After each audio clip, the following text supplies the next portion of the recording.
2016 की बात है। एक आदमी अकेला एक छोटी सी नाव पर अमेज़न नदी के बीचों बीच बैठा था। चारों तरफ सिर्फ काला पानी था, घना जंगल था और अंधेरा था। अचानक उसकी नाव के नीचे से कुछ रगड़ा।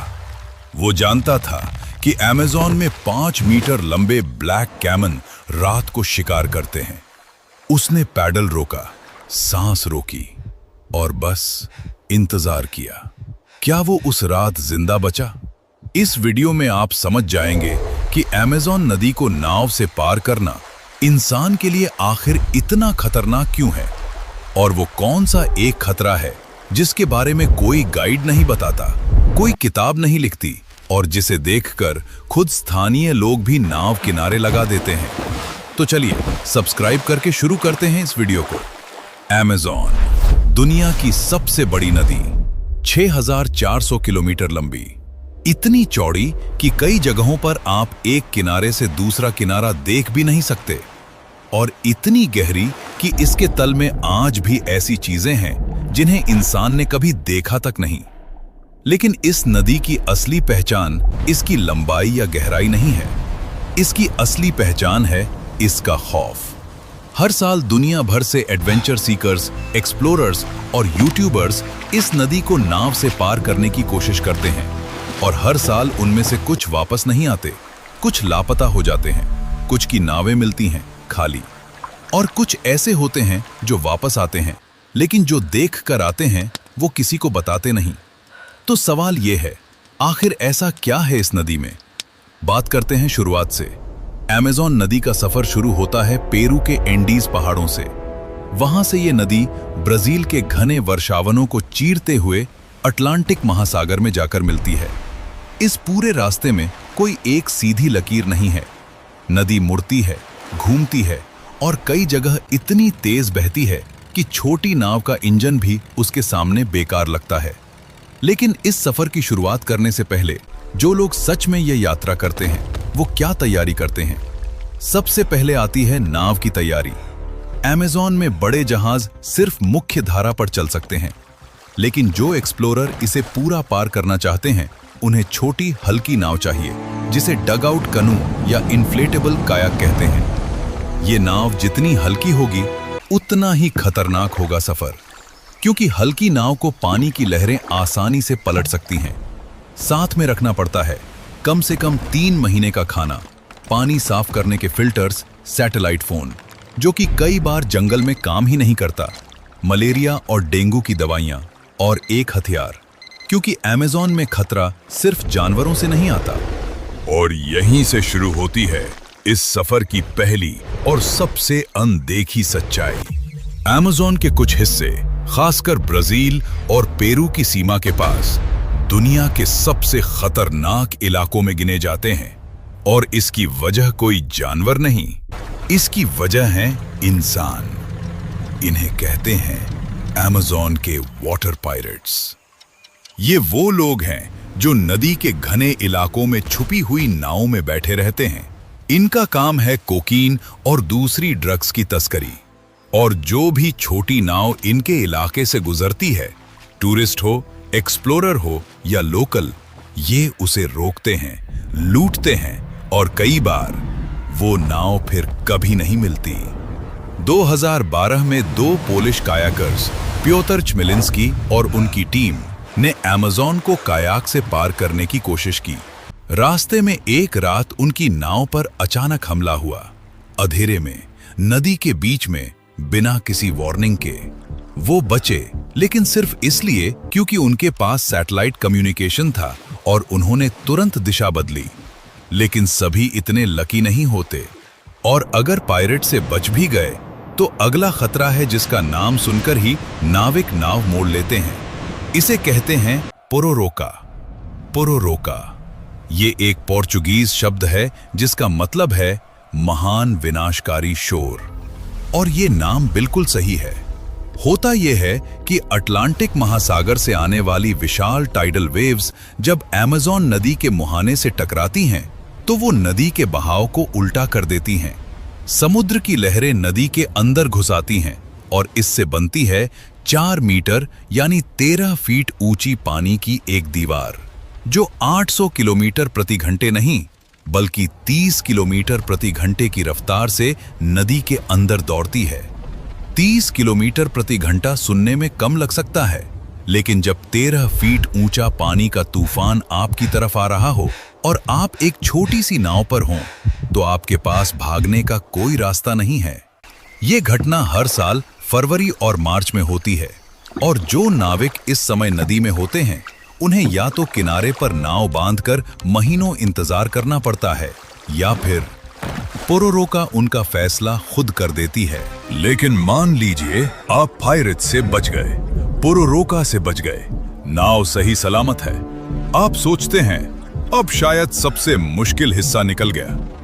नहीं, अभी तो असली अमेज़न शुरू हुई है। जब नाव नदी के घने हिस्सों में पहुंचती है जहां दोनों किनारों पर सिर्फ जंगल है, कोई इंसानी बस्ती नहीं, कोई सिग्नल नहीं, कोई आवाज नहीं सिवाय पानी के बहने की और जंगल की उस अजीब खामोशी की, तब एक बात समझ आती है, यहां आप अकेले नहीं हैं। अमेज़न नदी में पाया जाता है ब्लैक कैमन। ये मगरमच्छ की एक ऐसी प्रजाति है जो आम मगरमच्छ से बड़ी, तेज और ज्यादा एग्रेसिव होती है। इसकी लंबाई होती है 5 मीटर तक, यानी एक बड़ी एसयूवी जितनी लंबाई, और इसका वजन होता है 400 किलोग्राम तक। ये जानवर रात को शिकार करता है और इसकी सबसे खतरनाक आदत यह है कि ये नावों को थ्रेट की तरह नहीं देखता, ये नावों को खाने की तरह देखता है। 2010 में ब्राजील के एक लोकल फिशमैन की रात को नाव पर एक ब्लैक कैमन ने हमला किया। नाव पलट गई। वो आदमी तैरकर किनारे तक पहुंचा, लेकिन उसका एक हाथ नहीं बचा और वो किनारा एक घने जंगल के बीच था जहां से निकलने में उसे 3 दिन लगे। 3 दिन एक हाथ के साथ अमेज़न के जंगल में। और अगर कैमन से नाव बच भी गई तो किनारे पर लगाना भी उतना ही खतरनाक है, क्योंकि अमेज़न के किनारे पर जो पेड़ हैं उनमें रहती हैं बुलेट एंट्स। क्या आप जानते हैं इन्हें बुलेट एंट्स क्यों कहते हैं? क्योंकि इनका डंक बिल्कुल वैसा ही लगता है जैसे किसी ने आपको गोली मारी हो। श्मिट स्टिंग पेन इंडेक्स, जो दुनिया भर के कीड़ों के डंक को रेट करता है, उस इंडेक्स पर बुलेट एंट सबसे ऊपर है। नंबर 1, सबसे दर्दनाक। और ये दर्द सिर्फ एक पल का नहीं होता। बुलेट एंट का डंक लगने के बाद दर्द शुरू होता है और पूरे 24 घंटे तक रहता है, बिना रुके, बिना कम हुए। वेव्स में आता है जैसे बिजली के झटके, और इस दौरान आप कुछ नहीं कर सकते। कोई दवाई काम नहीं करती, बस सहना पड़ता है। अब सोचिए, नदी के बीच में रात के अंधेरे में नाव किनारे लगाते वक्त अगर ये एंट्स पेड़ से नाव पर गिर जाएं और आप अकेले हों, कोई हॉस्पिटल नहीं, कोई डॉक्टर नहीं, सैकड़ों किलोमीटर तक कोई इंसान नहीं। ये सिर्फ दर्द नहीं है, ये सर्वाइवल का सबसे कठिन इम्तिहान है। लेकिन अमेज़न में सिर्फ जानवरों और कीड़ों का खतरा नहीं है। इस जंगल में रहते हैं वो लोग जिन्हें बाहरी दुनिया ने कभी नहीं देखा और जो बाहरी दुनिया को देखना भी नहीं चाहते। अमेज़न के जंगलों में आज भी लगभग 100 से ज्यादा ऐसी ट्राइब्स हैं जो कंप्लीटली आइसोलेटेड हैं। इनका बाहरी दुनिया से कोई संपर्क नहीं, कोई भाषा शेयर नहीं, कोई समझौता नहीं। ब्राजील की गवर्नमेंट ने इनके इलाकों को लीगली प्रोटेक्टेड किया हुआ है। मतलब अगर आप उनके टेरिटरी में घुसें तो ये सिर्फ गैर कानूनी नहीं है, ये जानलेवा है। 2018 में अमेरिकन मिशनरी जॉन एलन चाओ ने नॉर्थ सेंटिनल आइलैंड पर जाने की कोशिश की थी, जो टेक्निकली अमेज़न नहीं है, लेकिन सेम स्टोरी है। आइसोलेटेड ट्राइब, बाहरी इंसान, और वो वापस नहीं आया। अमेज़न में ऐसे कई इलाके हैं जहां एक्सप्लोरर नाव लेकर गए और फिर कभी नहीं मिले। ब्राजील की फुआनी एजेंसी, जो इंडिजिनस ट्राइब्स की प्रोटेक्शन करती है, उनके रिकॉर्ड्स में ऐसे कई केसेस हैं जो आज भी अनसॉल्व्ड हैं। और सबसे डरावनी बात यह है कि इन ट्राइब्स के पास वेपन्स हैं। एरोज जो जहर में डूबे हुए हैं, कुरारे नाम का जहर जो इतना पावरफुल है कि एक स्क्रैच भी इंसान को मिनटों में पैरालाइज कर देता है। नाव से गुजरते वक्त जब दोनों तरफ घना जंगल हो, आपको पता भी नहीं चलता कि कोई आपको देख रहा है। लेकिन वो देख रहे होते हैं। अब तक हमने बात की पायरेट्स की, पोरोरोका की, ब्लैक केमन की, बुलेट एंड्स की और आइसोलेटेड ट्राइब्स की। लेकिन अमेज़न में एक और चीज है जो इन सब से अलग है, जो इन सब से ज्यादा अजीब है और जिसके बारे में बहुत कम लोग जानते हैं। अगर आपको ये वीडियो अब तक अच्छी लग रही है तो एक लाइक जरूर करें। चलिए आगे बढ़ते हैं। अमेज़न की एक सहायक नदी है जिसका नाम है शनाय टिम्पिश्का। स्थानीय भाषा में इसका मतलब है सूरज की गर्मी से उबला हुआ, और ये नाम सच है। इस नदी का पानी उबलता है, लिटरली। इसका तापमान होता है 45 डिग्री सेल्सियस से लेकर 91 डिग्री सेल्सियस तक अलग अलग हिस्सों में। और ये कोई छोटी सी नाली नहीं है, ये 6 मीटर गहरी और कई जगह 25 मीटर चौड़ी नदी है। जियोलॉजिस्ट आंद्रेस रूजो, जिन्होंने इस नदी को 2011 में साइंटिफिकली डॉक्यूमेंट किया, उन्होंने बताया कि उन्होंने अपनी आंखों से देखा कि कैसे जानवर गलती से इस नदी में गिरते हैं और क्या होता है उनके साथ। पहले वो नाव पर से दिखते हैं, फिर पानी में गिरते हैं और फिर उनकी आंखें और मुंह सबसे पहले सफेद होते हैं क्योंकि वो हिस्से सबसे नाजुक होते हैं, और कुछ ही सेकंड्स में वो जानवर पकाया हुआ दिखने लगता है, जिंदा, पानी में उबलते हुए। अब सवाल यह है, ये नदी उबलती क्यों है? दुनिया में वॉल्केनिक एक्टिविटी से नदियां गर्म होती हैं, लेकिन अमेज़न के इस हिस्से के पास कोई वॉल्केनो नहीं है। आंद्रेस रूजो के रिसर्च के मुताबिक ये गर्मी आती है डीप जियोथर्मल फॉल्ट से, जमीन के अंदर से, जहां पृथ्वी की अपनी गर्मी पानी को सरफेस तक लाते लाते उबाल देती है। ये नदी अमेज़न के उस हिस्से में है जहां आज भी बहुत कम साइंटिस्ट्स पहुंच पाए हैं, और लोकल शमन्स यानी आदिवासी पुजारी इस नदी को पवित्र मानते हैं। उनका कहना है कि ये नदी जमीन का मुंह है और जमीन यहां सांस लेती है। साइंस कहता है जियोथर्मल एक्टिविटी, लोकल्स कहते हैं ये जमीन जीती है। सच जो भी हो, इस नदी में कोई नाव नहीं चला सकता, कोई तैर नहीं सकता। ये अमेज़न का वो हिस्सा है जहां प्रकृति ने खुद एक दीवार बना दी है। तो अब सोचिए, आप एक छोटी नाव पर हैं, हफ्तों से सफर कर रहे हैं। पायरेट्स का डर है, पोरोरोका का डर है, ब्लैक केमन रात को नाव के नीचे से गुजरता है, किनारे पर बुलेट एंड्स हैं, जंगल में ट्राइब्स हैं जो आपको देख रहे हैं, और नदी का एक हिस्सा ऐसा है जहां पानी उबलता है। और अभी सफर आधा भी नहीं हुआ, क्योंकि अमेज़न में सबसे बड़ा खतरा अभी बाकी है।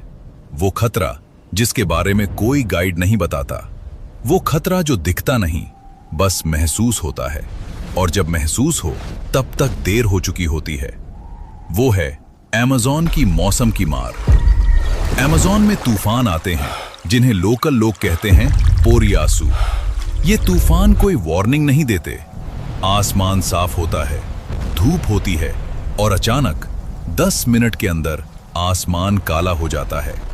हवा इतनी तेज होती है कि पेड़ उखड़ जाते हैं, बारिश इतनी भारी होती है कि आगे कुछ दिखता नहीं, और नदी जो अभी तक शांत थी वो अचानक एक जानवर की तरह जाग जाती है। लहरें उठती हैं, नाव हिलती है, और उस अंधेरे में, उस तूफान में आपको नहीं पता कि नाव किस तरफ जा रही है, किनारा कहां है और पानी में क्या है। अगर आपके किसी दोस्त को एडवेंचर और रियल फैक्ट्स पसंद है तो ये वीडियो उनके साथ जरूर शेयर करें। अब बात करते हैं उस इंसान की जिसने ये सब सहा। सच में 2016 में एक पोलिश एडवेंचरर का नाम था पीटर चमिलेंस्की। यही वो इंसान है जिसने पहली बार अमेज़न नदी को उसकी पूरी लंबाई में सोर्स से लेकर समुद्र तक नाव और कायाक से पार किया। 6400 किलोमीटर, अकेले नहीं, एक छोटी टीम के साथ। लेकिन हर खतरा उन्होंने रियल टाइम में फेस किया। उनकी टीम ने बताया कि सबसे मुश्किल वो रातें थीं जब नाव को किनारे पर रोकना पड़ता था, क्योंकि रात को अमेज़न में चलना मतलब अंधेरे में ब्लैक केमन के बीच चलना, और किनारे पर रुकना मतलब जंगल की आवाजों के बीच बिना किसी दीवार के सिर्फ एक पतले टेंट में सोना। और उन आवाजों में कभी कभी कुछ ऐसा होता था जो जानवर जैसा नहीं लगता था। एक रात ब्राजील और पेरू की बॉर्डर के पास उनकी टीम को दूर नदी पर एक नाव दिखी, बिना लाइट के, बिना आवाज के, बस धीरे धीरे उनकी तरफ आ रही थी। चमिलेंस्की ने तुरंत अपनी टीम को जगाया। सब ने अपनी नावें छुपाईं, जंगल में घुस गए और वो नाव बिना रुके उनके पास से गुजर गई। सुबह लोकल फिशरमैन ने बताया वो वाटर पायरेट्स थे। उस इलाके में वो हर रात निकलते हैं और जो मिलता है वो नहीं बचता। चमिलेंस्की की टीम ने यह सफर 1985 में पूरा किया था, लेकिन उनके रिकॉर्ड्स और इंटरव्यूज आज भी एडवेंचर कम्युनिटी में सबसे ऑथेंटिक माने जाते हैं। उनकी book white water Sierra Madre में उन्होंने लिखा है कि अमेज़न ने उन्हें हर दिन एक नया सबक दिया और हर सबक की कीमत थी डर, थकान और कभी-कभी खून। लेकिन इस पूरे सफर में जो चीज सबसे ज्यादा तोड़ती है वो जानवर नहीं है, तूफान नहीं है, पायरेट्स नहीं है, वो है अकेलापन। हफ्तों तक किसी से बात नहीं, कोई सिग्नल नहीं, कोई खबर नहीं कि दुनिया में क्या हो रहा है। बस आप हैं, नाव है और वो नदी है जो हर मोड़ पर नया खतरा लेकर आती है। चमिलेंस्की ने एक इंटरव्यू में कहा था, अमेज़न आपको फिजिकली नहीं तोड़ती, वो आपके दिमाग को तोड़ती है। जब आप 3 हफ्ते बाद भी उसी जंगल में हों और अंत दिखे ही नहीं, तो इंसान का मन टूटने लगता है। जंगल में हों और अंत दिखे ही नहीं, तो इंसान का मन टूटने लगता है। और अब वो सवाल जो इस पूरे वीडियो की शुरुआत में था, याद है? 2016 में वो आदमी अकेला रात के अंधेरे में अपनी नाव पर बैठा था और नाव के नीचे से कुछ रगड़ा था। क्या था वो? वो था एक जायंट रिवर ऑटर, अमेज़न में पाया जाने वाला एक जानवर जो 2 मीटर तक लंबा होता है। ये ऑटर अकेले खतरनाक नहीं होता, लेकिन ये जहां होता है वहां ब्लैक काइमन भी होता है, क्योंकि काइमन इन्हें खाता है। उस आदमी ने टॉर्च मारी और नाव के बिल्कुल बगल में पानी की सतह पर 2 लाल आंखें चमकीं। ब्लैक काइमन 5 मीटर लंबा, नाव से बस 2 फीट दूर। उसने टॉर्च बंद की, हिला नहीं, सांस रोकी और वो काइमन धीरे धीरे पानी के नीचे चला गया। वो आदमी उस रात जिंदा बचा, लेकिन उसने बाद में लिखा, उस रात के बाद मैंने अमेज़न को समझा। ये नदी आपको मारना नहीं चाहती, ये बस आपको याद दिलाती है कि यहां आप मेहमान हैं और मेहमान की हैसियत से रहो। अमेज़न नदी आज भी वैसी ही है, उसने अपना रूप नहीं बदला। पायरेट्स आज भी हैं, पोरोरोका आज भी आती है, ब्लैक काइमन आज भी रात को शिकार करता है, बॉइलिंग रिवर आज भी उबलती है, और वो ट्राइब्स जो जंगल में रहती हैं वो आज भी बाहरी दुनिया को नहीं जानती। लेकिन हर साल कुछ लोग होते हैं जो इस नदी को पार करने निकलते हैं। कुछ वापस आते हैं, कुछ नहीं आते, और जो वापस आते हैं वो एक बात जरूर कहते हैं, अमेज़न ने मुझे तोड़ा और तोड़कर दोबारा बनाया। यही है अमेज़न की असली कहानी। ये सिर्फ एक नदी नहीं है, ये एक जिंदा जानवर है जो सांस लेता है, जो सोता है और जो जागता है, तो दुनिया की कोई ताकत उसे रोक नहीं सकती। अगर ये वीडियो आपको अच्छी लगी तो हमारे चैनल को सब्सक्राइब करना मत भूलिए, क्योंकि ऐसी ही रियल, खतरनाक और अनसुनी कहानियां हम यहां लाते रहते हैं। आप कमेंट करके बताइए, अगर आपको अमेज़न जाने का मौका मिले तो क्या आप जाएंगे? अमेज़न बुला रही है। सवाल यह है, क्या आप जाने की हिम्मत रखते हैं?